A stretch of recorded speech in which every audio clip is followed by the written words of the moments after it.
The Calouste Gulbenkian Foundation is becoming more and more international on its activities. So in '96 we decided to join the European Foundation movement and become partners of this big club that is the EFC.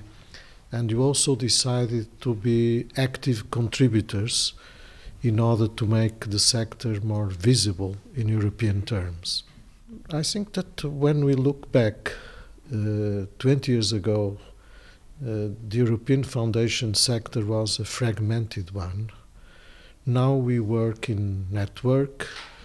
We are able to convene other partners to join in our efforts, and we became in the radar of the European institutions.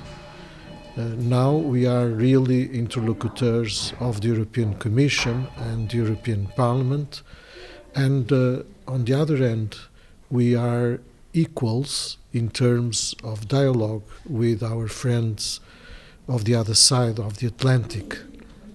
There was a great tradition of unity in the foundation movements in America, and on this side of the Atlantic there was not a counterpart.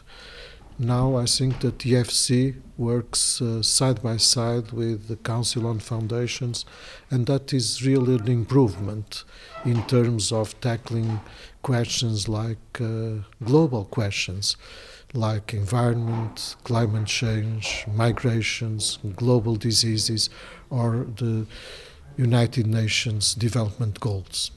Becoming more visible, we also became more responsible, and I strongly believe that in future we must go on working in terms of increasing transparency and accountability on the side of foundations. And besides that, there is a lot to do in terms of training and developing our professional capacities and in making our organizations more effective.